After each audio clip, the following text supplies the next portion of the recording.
Aloha. Welcome to Return on Wellness, a web series brought to you by Olympian Meeting.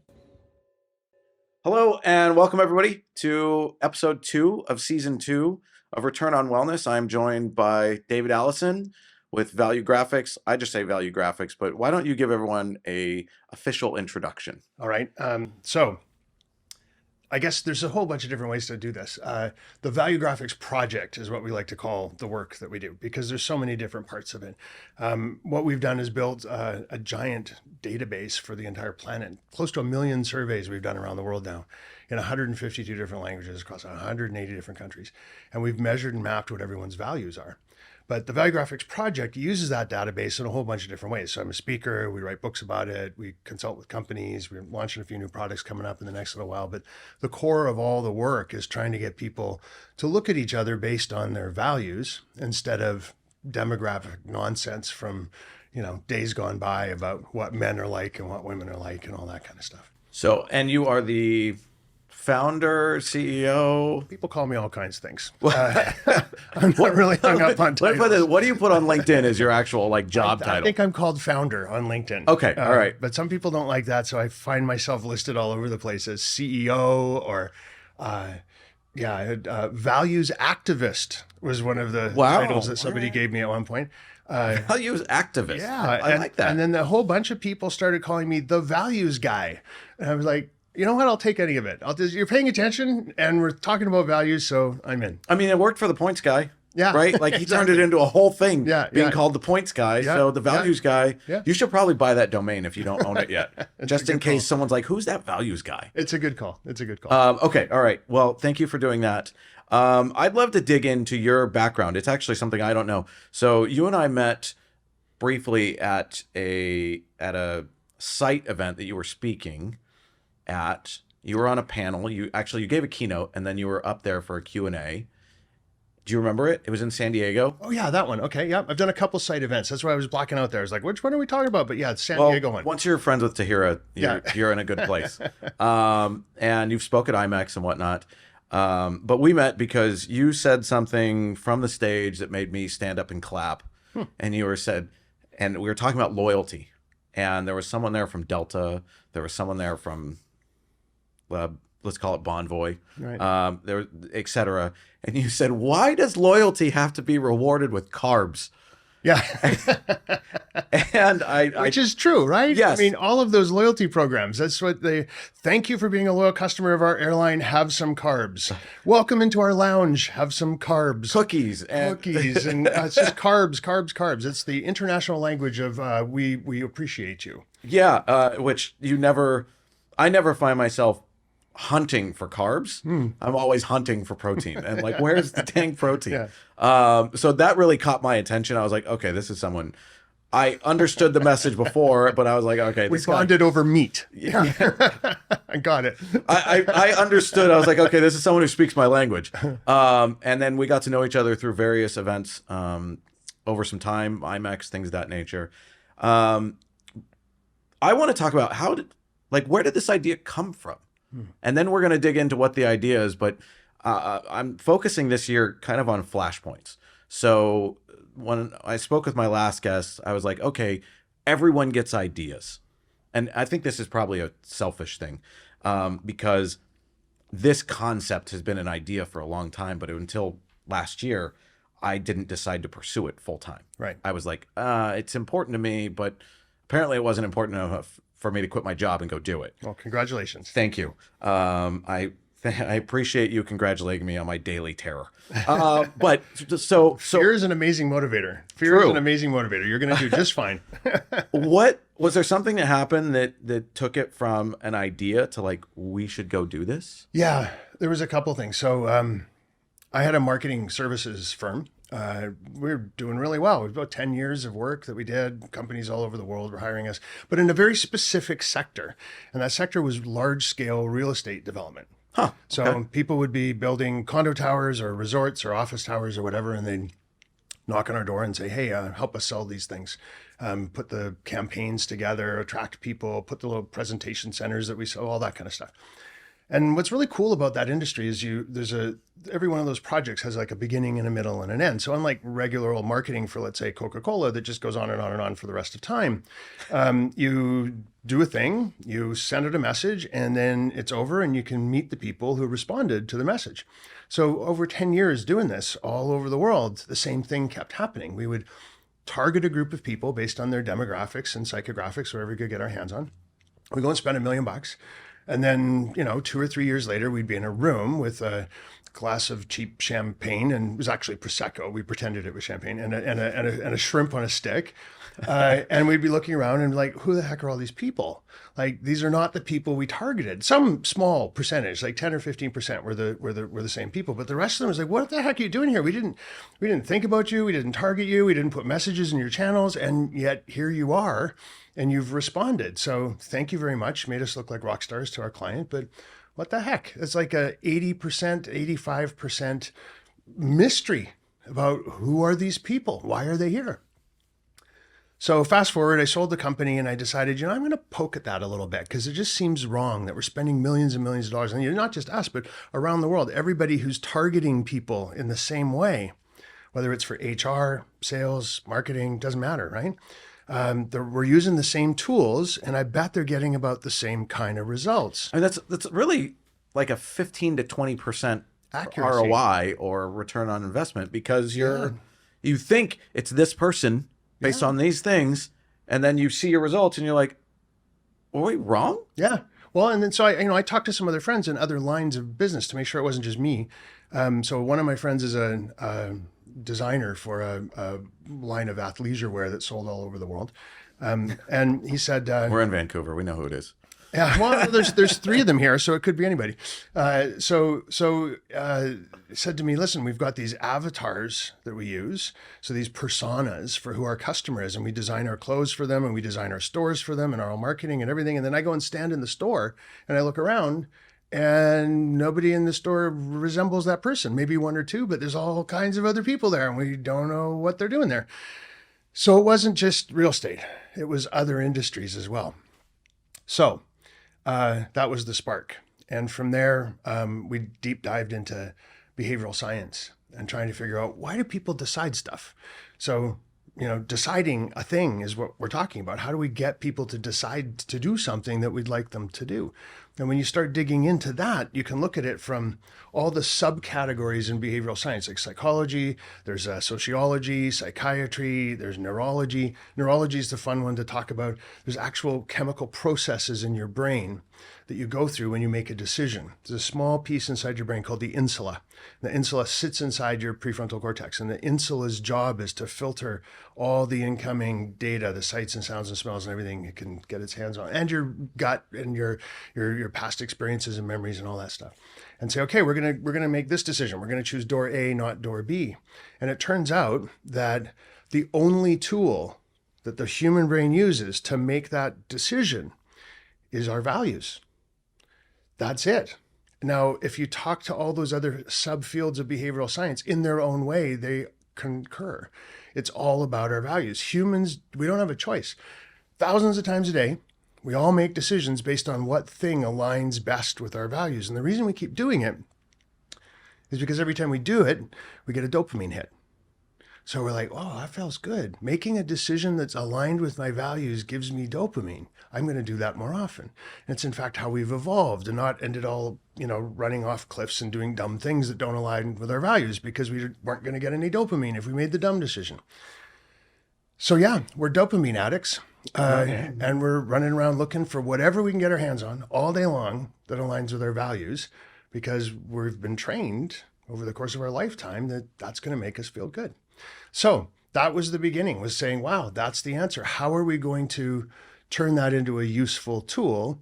And from there, we started building this giant database, and now we have the world's only inventory of shared human values. Very long answer. Sorry about that. No, it's okay. And it was a perfect segue. I mean, my next question was going to be, WTF is Valuegraphics. Yeah. But I mean, and I talk about this when I present. I sent you the video because you were kind enough to share your database and the information on where health and well-being ranked, and I found it fascinating because when I talk about it, I show a picture of, I do a breakdown of demographics, right? And it's like male, England or English, same age or same birth year, owns a castle, been married twice, is considered royalty, and everyone's like, that's the same person. And then I show a picture, and one is King Charles and one is Ozzy Osbourne. Right. And it's so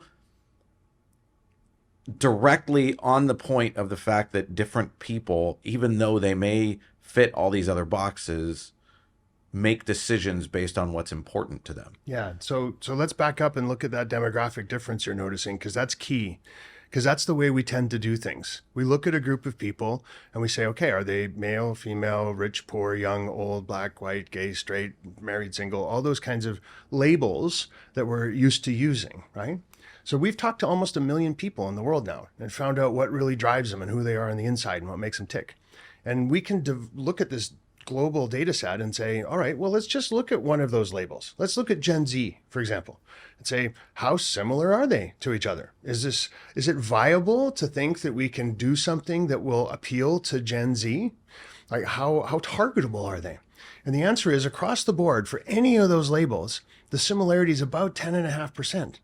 So let's round it off and say 10%. So Gen Z are about 10% similar to you. So anything you say to people based on what you think you know about Gen Z, you're going to have at best about a 10% response. I'd like to say the other half of that number, you are 90% going to be wrong. Yeah. And that's true for gender, income, marital status, number of kids, all of those labels. So if you spend $1 million, you're actually spending $100,000 only accurately. $100,000 of that is spent correctly. Yeah. The other $900,000, you're scattershot. You're just like throwing it around and hoping it sticks to some just people. market as awareness. All the marketing people love that. Yeah. Awareness. So what's really happening, because we all make all of our decisions based on values, is while you're busy talking to that demographic audience that you think is the right thing to do, you're saying stuff. You're pushing out messages, you're creating images, whatever, all the different ways that you can touch people, right? All the different touch points. And accidentally, you're saying some stuff that's appealing to people's values across all demographic groups. So that's why I go back to the story about the real estate developments and the people in the room. You know, those people who didn't match the demographics, they were there because somehow we had accidentally said something that resonated with their values. So actually the people in that room were identical to each other. They didn't look it on the outside, but on the inside, they're identical. We've just been measuring the wrong things. So did you get a chance to go back and look at them on the inside? Well, no, I was gonna ask if you, because you sold your marketing agency, right? Yeah. And did you have a chance to take this idea and go back to the people you sold the marketing agency and said, hey, I got this concept. Should we try it? Not directly like that, but since then, some very smart, intelligent, lovely, and charming real estate developers have continued to hire me and have me use this data to help them with their work. I like all the compliments you gave them. Well, they're my clients. And so what we're seeing is a direct correlation between using values to understand who's going to come and live in a building, apartment, condo, tower, whatever. If you use that information to design the building in a way that resonates with their values, and if you market to people and say, hey, this is a place that's going to be aligned with your values, you don't use that language, but you just make it clear that this is a values-driven proposition, then people will come and they're willing to pay as much as 15% more in the case of real estate for a product, for a place to live that aligns with their values. We see, we call it a return on value. So we track price, trust, and engagement. So price, on average, people will pay 12% more for something that's aligned with their values. So if you're putting on an event or a conference, you can boost your ticket sales by 12%, charge 12% more on average across the board, just for people being aware that you know what their values are and that they see their values reflected in the way that this conference is coming together. They'll trust you 20% more. And here's the one in the events industry. They'll be 40% more engaged if they feel like their values are reflected in this experience that you've designed for them. So 40% on engagement, 20% on trust, and 12% on price. And all you got to do is stop looking at people with those ridiculous old labels about whether they're Gen Z or male or white collar professionals. Just forget all that junk and just talk to them based on who they are as humans. What a novel concept. Yeah. It's. I told a friend of mine about this. He was going to speak at a marketing conference, and I asked him if he had heard about you, and he hadn't. And I told him my gruff, abbreviated version that didn't have nearly the stats, and he's like, "That makes way more sense." Yeah. And he's like, "Holy crap! What have we been doing all our lives?" He's like, "This is great. I'm going to look this guy up." Well, thank you for being an acolyte, but it's one of those things that once you think about this for a moment, you can't unlearn this. You start questioning everything. All the practices that we have had in marketing and in event planning and in public relations and promotions and product development. I mean, everything. We're all looking at a target audience based on data that makes no sense whatsoever, and then spending hundreds of billions of dollars a year. Just think of what if what we're doing right now is only 10% effective. What if we just carried on and took that 90% of wasted money and used it to fix the planet or do something else, right? We're just blowing money out the window. Well, I want to dig in. I have, we have our list of questions here, but like you said something that is planned that also really resonated with me, because when you say 40% more engagement, I immediately thought about food and beverage. Right. We talked about this a little earlier. I find myself a lot of times going to an event, and much to what we were speaking about in the very beginning of this conversation, always hunting for protein or things of that nature. And if I go to break time at an event and I look what's out at break and I can't find what I'm looking for, I go somewhere else. Mm-hmm. You go off site, you leave. Yeah. Yeah. Which then, that obviously is the absolute bottom of engagement, right? I have left the event to go find food that I can eat. Or worse yet, somebody goes, damn it, what I'm looking for isn't here, but I'm starving, so I'm going to eat this thing, hate myself, feel terrible, not be happy. And those are the emotions you're engendering in one of your event participants. That's what they're taking home in their memory from, I hated myself there. That was terrible. I ate things I shouldn't have. Well, and that goes to, it's conversation I had a couple days ago. We were talking about, my guest was at an event, and like every time the MC came on stage, he would joke about how they were feeding them and how much drinking they were doing, and the fact that everyone's going to go home 5 to 10 pounds heavier. Yeah, why is that a joke? Yeah. Hi, everybody. So we're doing something really wrong here, and we're poisoning all of you, but we're going to make a joke about it. Yeah. And what's funny is she, in her mind, was like, well, why? But it's this struggle, it's this disconnect between delivering on those things that we live our daily lives by and how we plan our events. And it's yeah. But you know what? Here's, in all fairness, event professionals and all of you have an incredibly tough job. And getting senior management inside an organization to pay attention to the fact that this event is more important today than it's ever been before is a tremendously difficult task. Getting the right budgets, getting the right resources, getting the right tools to do things well. And then here you and I are sitting and going, okay, well, you got to go outside the box. You can't use the catering that comes from the venue because that needs to be different. So we have to take into account that there's only so many levers and buttons that some people are able to push and pull.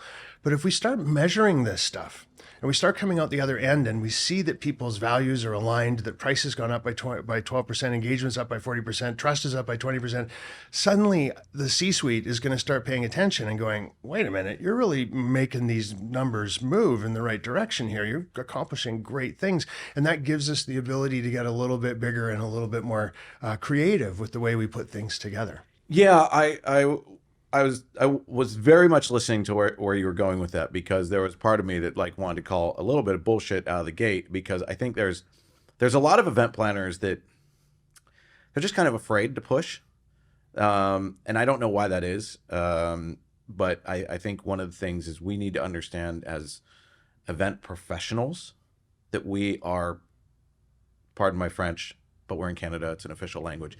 We're fucking professionals. They are paying us intentionally to be the defender of that program. Yeah. And we need to understand that if we can drive engagement by 40%, we can drive trust by 20%, and drive prices, if we happen to charge for it, by 10%, we should be doing the things that do that. Yeah.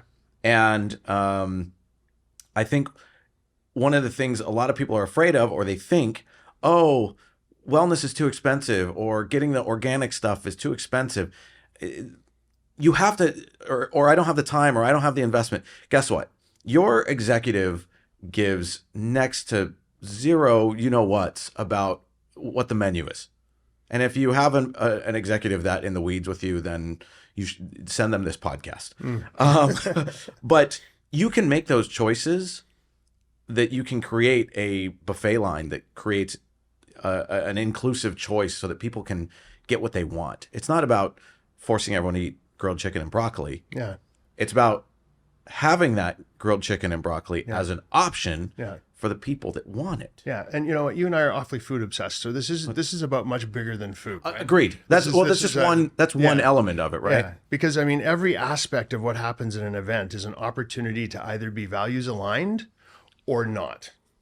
It's going to fall into one or two camps. It's either going to be aligned with the values of your event attendees or not. Let me give you an interesting data point from a study we did a while ago on event attendees and event planners. And we did this in advance of the keynote I did at the World Education, at MPI's WEC. Oh, okay. And just one thing we found that was really quite interesting is for event planners, one of their core values that they over-index off the charts compared to the rest of the population is experiences.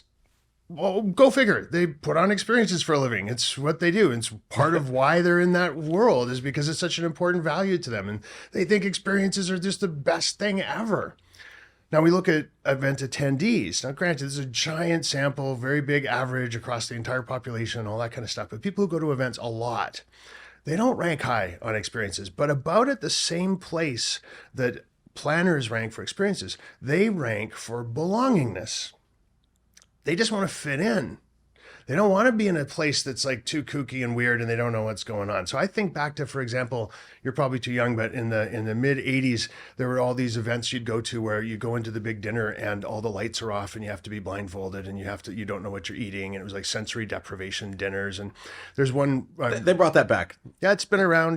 Keeps doing the run on the block. The other one I'm thinking of is a very well-known conference up here in Canada. I won't name names, where they will put you on chairs and hoist you up to the ceiling to have meetings. So you're hanging in space to have meetings around a conference table because it's kooky and fun. So for the event planners, they think, well, what could be better than this? You can't see your food and we're going to hang you from the ceiling to have a conversation. This sounds amazing. And the people who are coming are like, oh my God, I just want to know what's going on. I want to fit in. I want to belong. I don't want to walk into a room and not know what the heck's going on.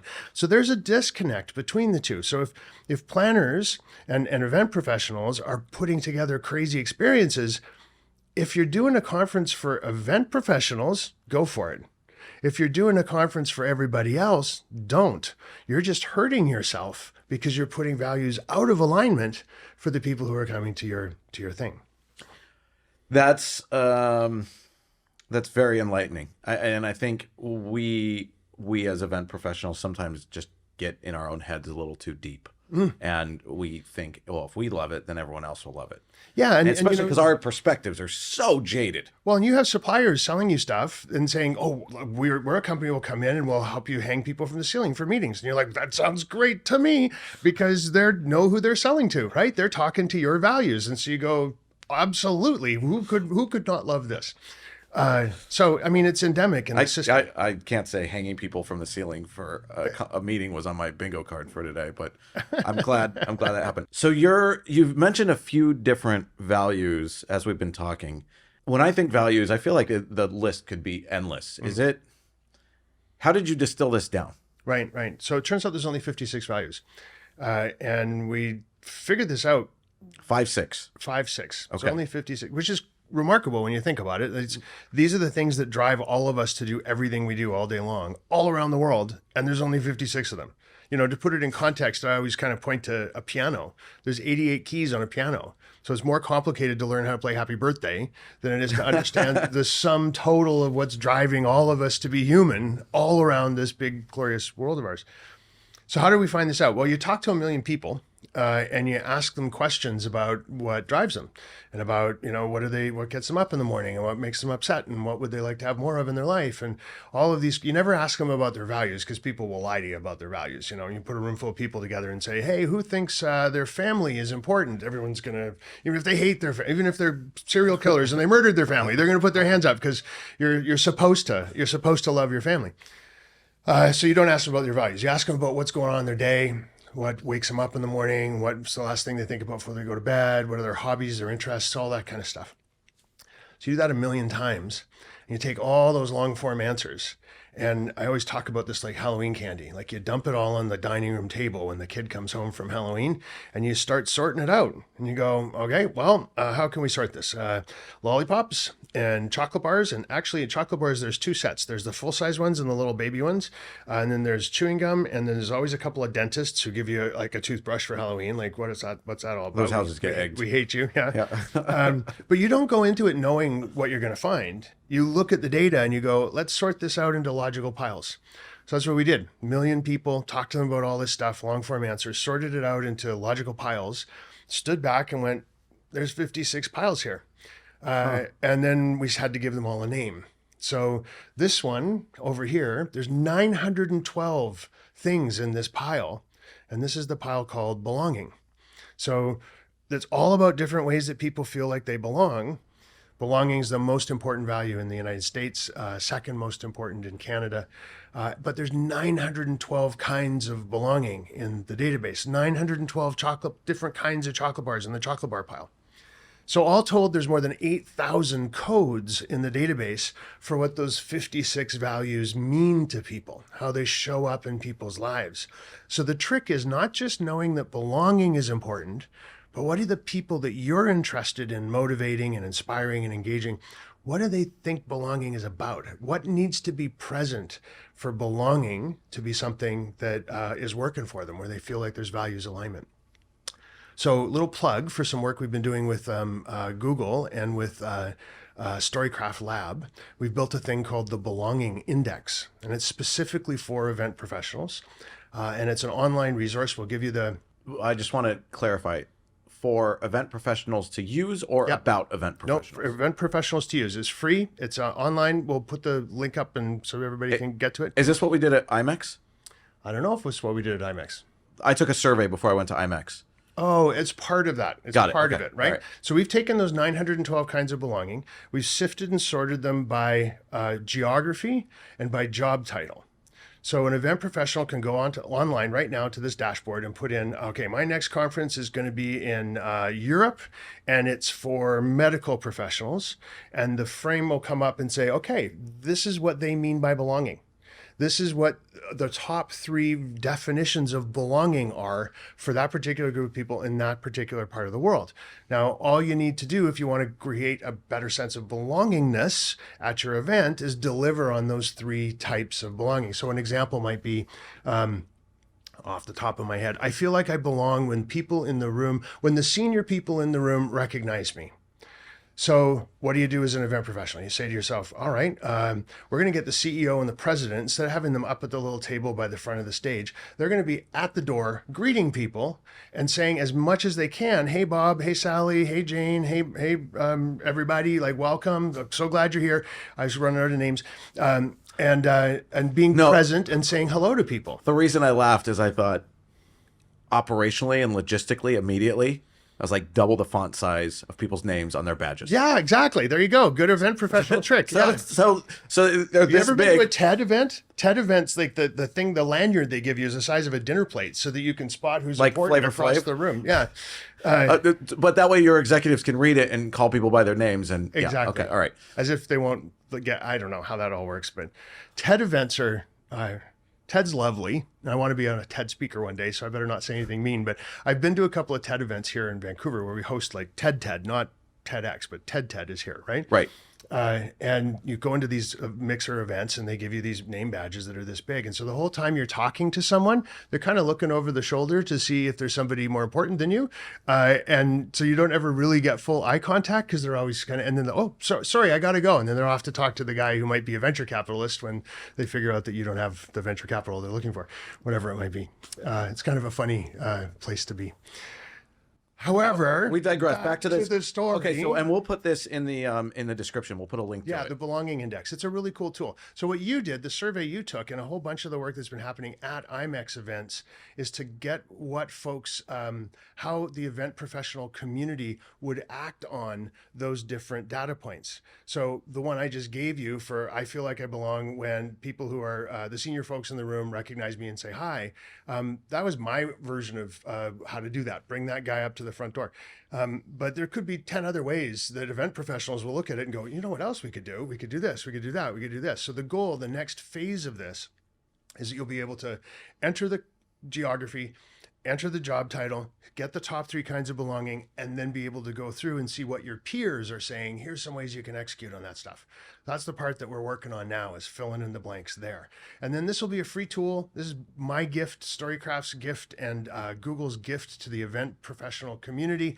We just want to get more belongingness into events everywhere, because that's a good thing for the whole world. Does anybody else know that this is coming, or did you just drop this? It's been mentioned once or twice, but maybe this is the most public I've been about it.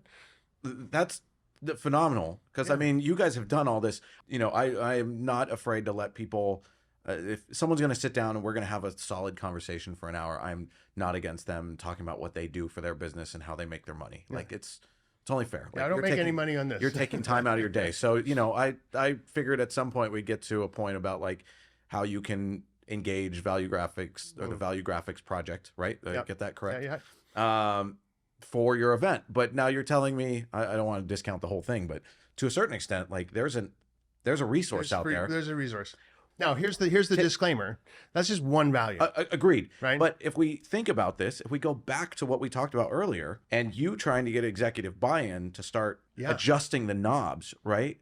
This is your starting point. Yeah, for sure. And you can go out and drive engagement by 40%, because on top of everything else, you're going after the _1 value.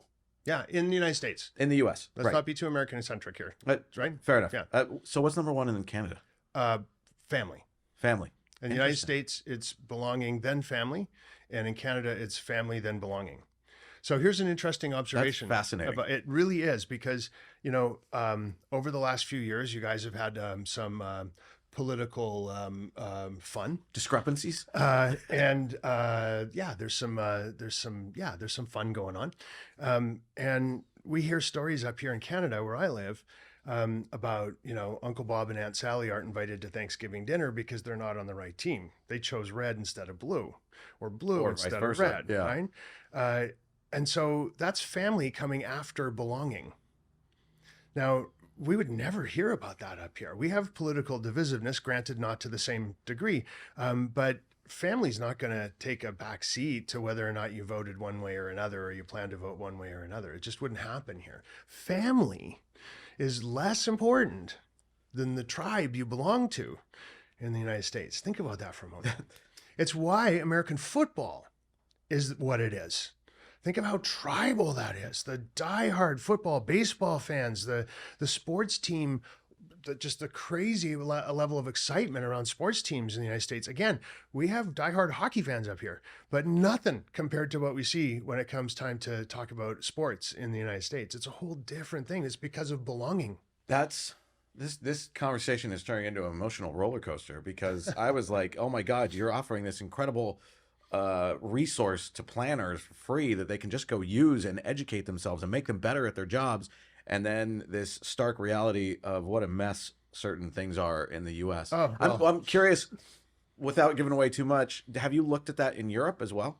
Because we know, like, European Belonging versus family? Yeah, European football families, or in Europe, football is, but soccer, right? Yeah. I would say they're crazy people too. they're way more intense about They are. sport They are. than But Americans it's a smaller are about. percentage of the population. who's okay. engaged, right? Whereas it's a kind of a universal thing in the United States. That's a broad brushstroke, but it's a much larger percentage of the population. Your old college team, Thanksgiving weekend, what are we all doing, right? We're sitting in front of the TV watching the Gophers play the, whatever. I went to school in the Armadillos. Gophers were the bad guys where I went to school. The Gophers and the Armadillos. Yeah, the Gophers and the Armadillos. So yeah, it's a really interesting thing. Wow. So the belonging index, yes, it's a free resource. We'll get the link up on the podcast here for you. Okay, so people can go on the link, find that resource. It's in the episode description. There'll be a link that you can just go check it out. I think that's a great way for people to start initiating this. I think if they want to dive deeper, that's where they should reach out to you. Oh, there's all kinds of resources for them if that's the case. There's you can get a copy of my book. This sounds like a book plug, but anybody who's ever put a book up on Amazon, you know that I make about $1 for each copy that sells. So if 1,000 people magically end up buying a book as a result of this podcast, I'll have enough for a really nice dinner out somewhere, and that's about it.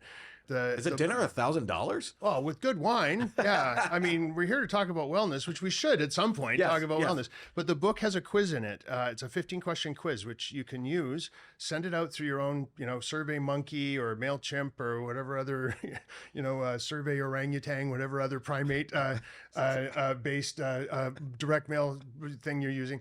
And there should, why do they name them all after primates? I have no idea, right? Primate-based surveys. Okay, all right. That's the next one. That quiz Primate will help survey. you understand the people that you're actually trying to understand with a lot more specificity. Still not great because it's just a quick quiz, but it's a start. You know what? I think there's probably a lot of significant value if an event professional were to partner with their EX, employee experience, or HR team. Like, I would think the HR team would be super into learning about this kind of stuff, and it helps you plan, especially internal sales kickoffs, things of that nature. That would be for sure massive. I just find that the budgets inside large organizations, they're pretty, they're siloed, so the events budget. Yeah, but how much is the book? Well, book's like $15, $16. Okay. And then how much is Google Forms? That's like free. You can pull it off, right? Like, sure. I thought where you were going is you should hire me to do a study for you and use budgets from other departments in order to fund it, which is a brilliant idea. But the reality of that seems to be like, I don't see why it's a problem, but why just take some money from HR and take some money from some other department and use it to help your event? How hard could that be? Just move the numbers. I didn't mean to devalue you by bootstrapping my way through that process of buy one copy of the book, put the survey on Google Forms, and you can learn something. You can get a start. Yeah, at least you can start. I talk about it like playing the piano with your fists. Right, you're using the right instrument, but it's not and very you're making noise. Accurate. Yeah, but at least you're not using the broken demographic guitar over in the corner that you've been using for the last 20 years. Right. It has no strings in it and shouldn't have been used in the first place. So I did an event. There was an internal meeting, and I used some questions from some friends who did another study called Return on Emotion. Yeah, which I feel like was kind of a segue. That's our friends from. Hot. Yes. Because they're American. In Canada, it would be Hote. Okay. Yeah.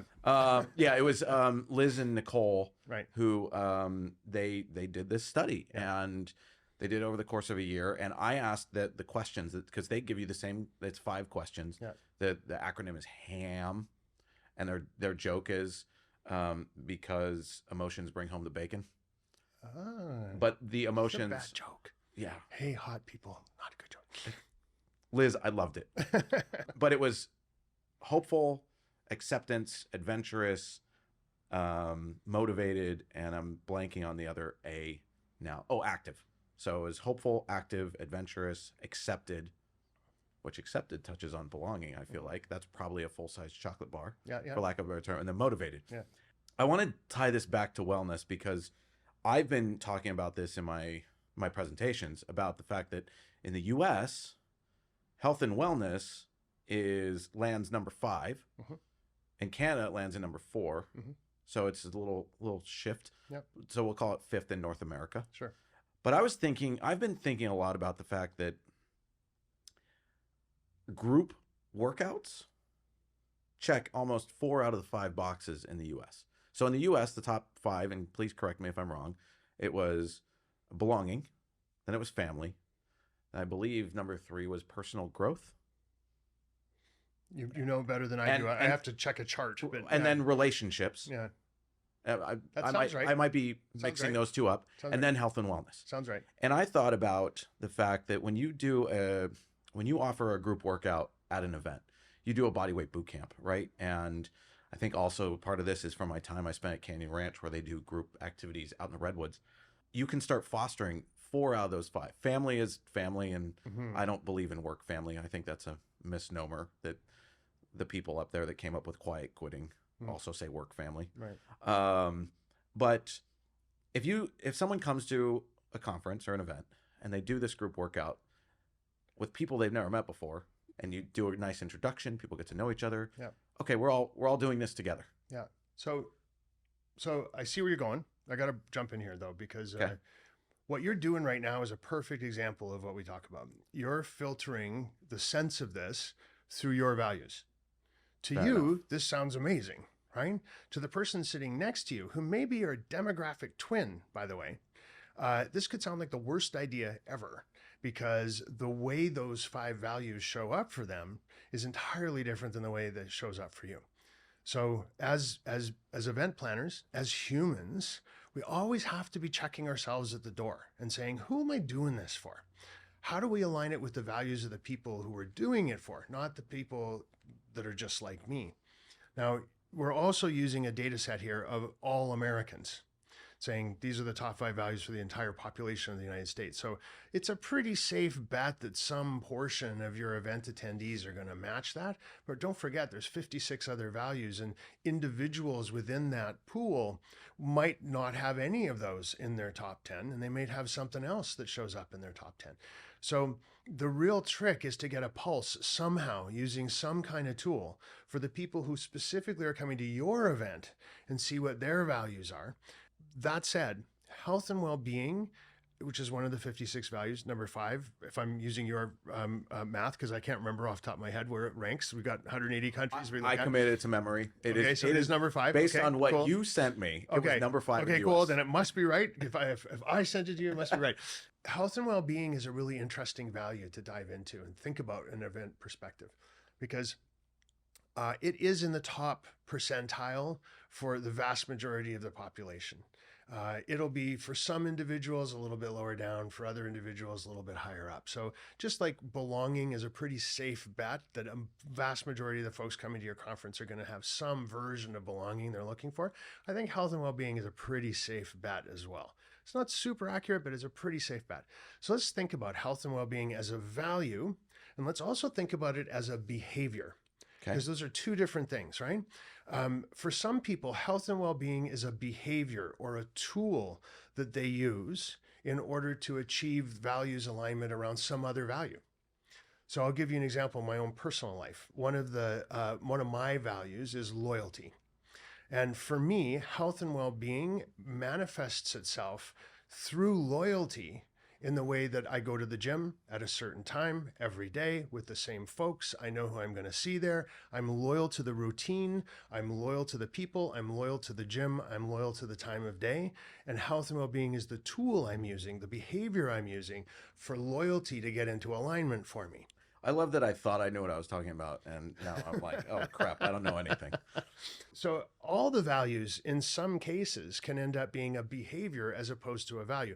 For it to be a true value, the definition of a value, it has to be a filtering mechanism that you use for every decision, conscious and subconscious, that you make in your life all day, every day, 24/7, 365. So I'll give you another way to think about that. When we first started doing this, we built the database for Canada and the US, not the rest of the world.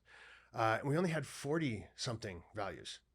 And then we added the rest of the world, and suddenly there was 56 values, 56 piles of candy on the dining room table. Because if you look at the global population, there's some stuff that was important enough around the rest of the world that it didn't matter that it wasn't so important in Canada and the US.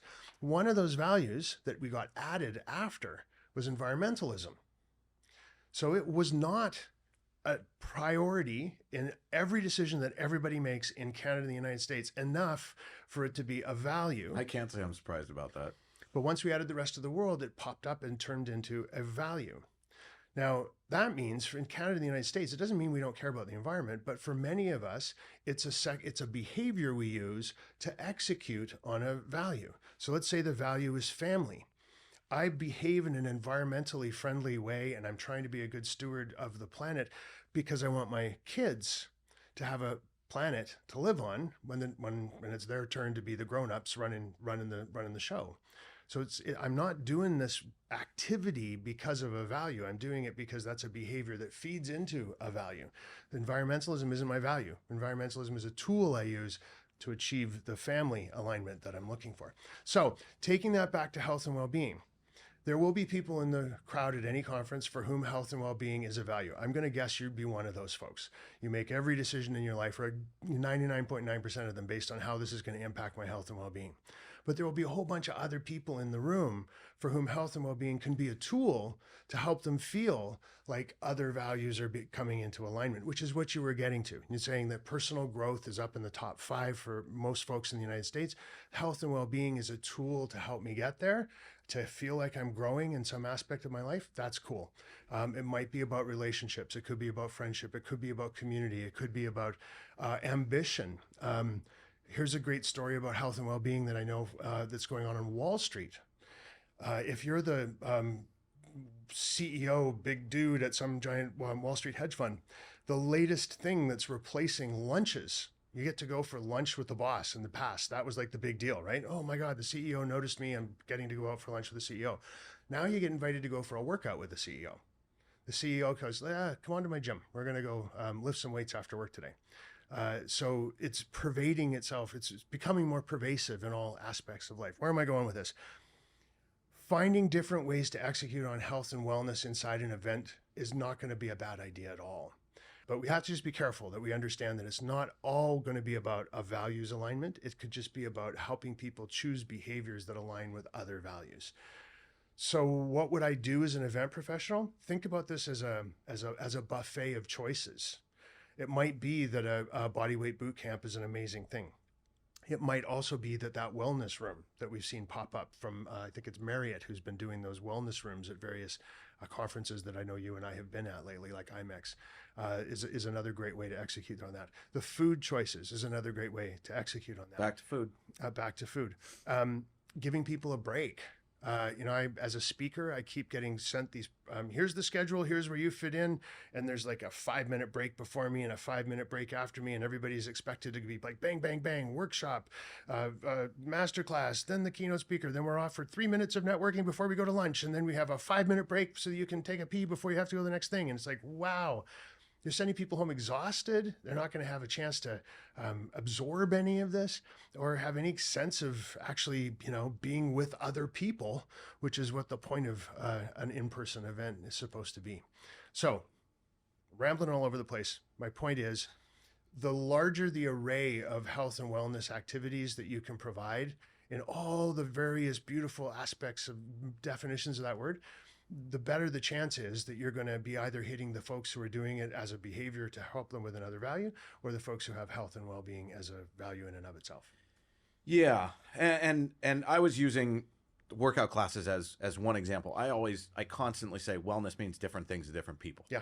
It can mean yoga. It can mean bodyweight boot camp. It can be mindfulness. It can be just sleeping in. One of the things I like to say is, to one person, it might be a cigar and scotch by the fire. And to another person, it's a turmeric shot and meditation, right? Like, yeah. Both those things can put that person in the same headspace where they're at peace, they're at calm. What I was alluding to is that by offering these type of activities, you give people an opportunity to find their tribe. You give people the opportunity to find that belonging because they get to go do something with like-minded individuals where they feel like they belong. They get to make new relationships, and they might do a movement that they've never done before, so they find a little personal growth. Yeah, that's kind of where I was. No, it makes tons of sense. But it can't just be. I think this is the other thing I want to convey to event professionals, especially because I know a number of people that absolutely hate yoga. They're like, I don't want to put my butt up in the air around other people. And so they would rather do something else. So I think the big thing, and we talked about this last year, is giving people agency. giving people the opportunity to choose. Yeah, and in all aspects of this, right? I've learned so much from my friend Megan Henschel at Google. She is a champion for neurodiverse people at events and how we can plan for neurodiverse participants at conferences and events. When you think about it, there's a wheelchair ramp for folks who are in a wheelchair, but where's the ramp for people who are OCD or ADD or have a little bit of autism or a bit of Asperger's or whatever? There's no ramp for them because you can't see it, and we haven't been trained. 25% of the population is neurodiverse in some way or another. So this was a big revelation for me because I rank amongst that cohort. And I started talking to Megan about this at some event we were at, and she's like, yeah, it's just simple things like there are these noise canceling earplugs from a company called Loop that only cut enough of the noise that you and I could be having a conversation where I'll no longer be aware of all the background noise, so I can focus on my conversation with you. And one of the things Google is doing is making these little kits that are available to event planners so that they can distribute them that have things like these little Loop earplugs. She gave me a pair of those, and suddenly inside a busy trade show, I was able to focus, and my OCD and my ADD weren't like kicking in and having me pay attention to every conversation on the trade show floor simultaneously. Amazing work that they're doing, and Megan deserves a huge pat on the back for being such a champion of this whole idea. Have to have her on. If you can pin her down long enough, that would be amazing. She's one of the busiest people I've ever met, but kudos to her and the whole team at Google XI who are working on this and a whole bunch of other initiatives as well. That's awesome. There is studies that are starting to come out. I haven't seen something I just thought I'd share with you. I haven't seen like a peer-reviewed scientific study on it yet, but there was an engineer I used to work with at a previous company who said he suffered really badly from ADD, and he said anytime in the morning that he would have a high protein breakfast or a protein shake as the first thing he ate, he didn't need his meds. Now, I'm not saying anybody should not take their meds or anything of that. I am not a doctor. I play one on TV. There are a lot of anecdotal studies about that people who suffer from that having protein first thing in the morning actually will bring them more focus throughout the day. I'm not sure. I've never tried that. I'll have to give that a go. Yeah, give it a shot. But it goes back to our events and ROI, because if there's any truth to that, which it doesn't hurt to try, depending on what you put out for breakfast at an event. Right.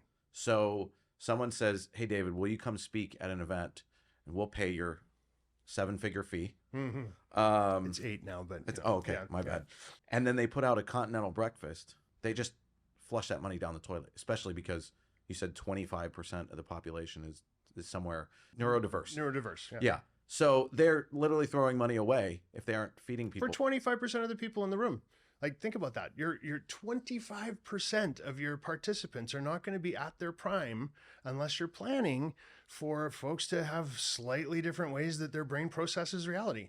It's not a big ask. Here's another example. Again, my own personal selfish experience. If I do enough of these podcasts in the events industry and say, this is what I need, maybe everybody will just start doing it for me. Why do you think I started this? But I'm what they call an extroverted introvert.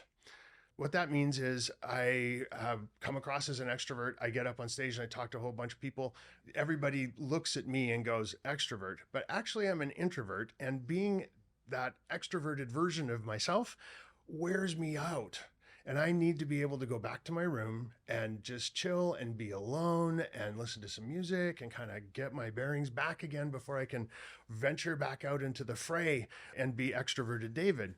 Weird that I've ended up being a public speaker as a big portion of my career when I'm because you're by yourself on the stage. I'm by myself on stage, exactly. I can control the inputs and the outputs, and of course, it overlaps with the OCD and the ADD and all those other kinds of things.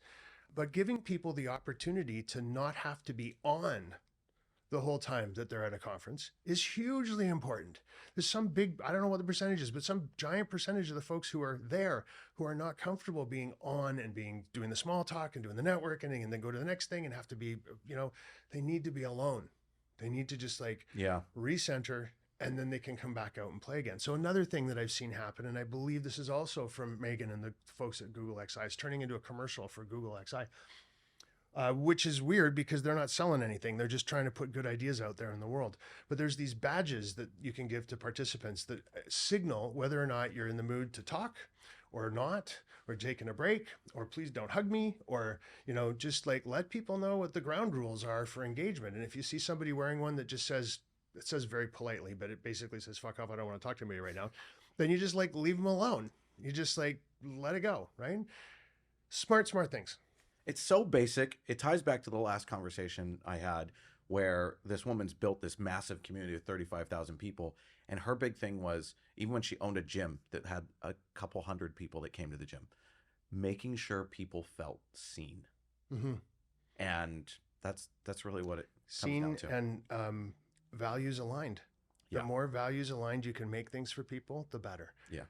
Can we talk about a couple of ways for people to figure out what that values alignment might be for their conference? Because I think that'd be super useful. Yeah. One is the book. There's a quiz in the book. Use that and it'll get you partway there. Another way is you can hire my company. And it's, 9 figures for the company, 8 figures for you, right? It's not the most expensive thing in the world, but it costs some money. So it may not be for everybody. But then we get super detailed, precise. Here's the top 10 values just for your attendees, Right. And exactly what you need to do, a full plan to implement that within your So do the book quiz first. Yeah. Move the needle. Yeah. And then say, guess what? Let's get more accurate with this. Yeah, exactly. But here's a free way to do it. We have 3 questions that we've tested around the world with a whole bunch of different audiences. And they always surface true values. You have to be careful with questions because, again, we talked about this before. You ask the wrong kind of question, you're going to get survey bias, right? Yep. So these 3 questions, we call them the 3 telltale questions. If you ask them often enough and listen to the answers, you'll start to hear themes emerge.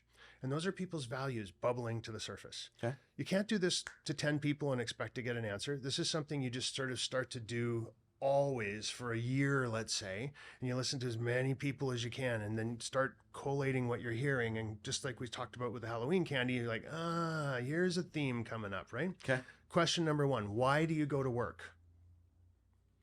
People will give you all kinds of answers. This is how I get my creativity out. It's because my friends are there. It's because I do this for my family. I got to pay my bills, whatever. There's going to be an answer to that.